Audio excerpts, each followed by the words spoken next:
Hello বন্ধুরা, lifestyle blog Kakuli Saha চ্যানেলে তোমাদের অনেক অনেক ভালোবাসা।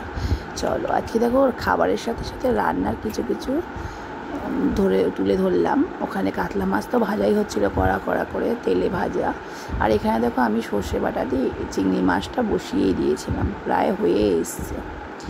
পুরোটা তো করতে পারি না একা হাতে, মানে কড়া আর একা হাতে ক্যামেরা ধরা চারটিখানি কথা না।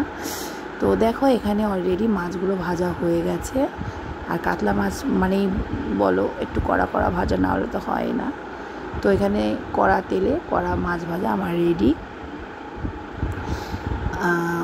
দেখো অলরেডি মানে খুন্তি দিয়ে এদিক ওদিক নাড়া দিচ্ছি, ধীরে ধীরে একটু ছ্যাঁকাও খেয়ে গেছিলাম।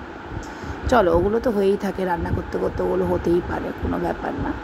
ওগুলো মেয়েদের ক্ষেত্রে, সব মেয়েদের ক্ষেত্রে একটু ছ্যাঁকা খাই, কোনো অসুবিধা নেই। দেখো এদিকে অলরেডি মানে কাতলা মাছের মশলা আমি কষিয়ে নিয়েছি। হ্যাঁ, আমরা তো পেঁয়াজ রসুন খাই না খুব একটা, তো নর্মাল। আর এদিকে দেখো মাছ ভাজাগুলো তোলা ছিল। এবার অলরেডি আমার মাছ রান্না মোটামুটি তৈরি হয়ে গেছে।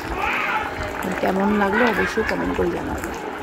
এদিকে দেখো সবার শেষে নিয়ে চলে আসলাম গুছিয়ে তোমাদের সামনে খাবার সাজিয়ে।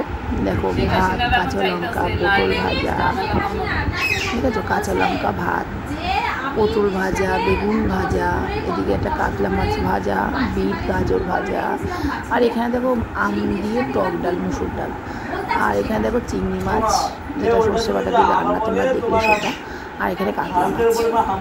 চলো আমিও খাই, তোমরাও খাও। ওদের জীবনে কেমন হচ্ছে অবশ্যই কমেন্ট করে জানাবে। ভালোবাসা দিয়ে গেলাম, ভালোবাসা দিয়েছি। টাটা।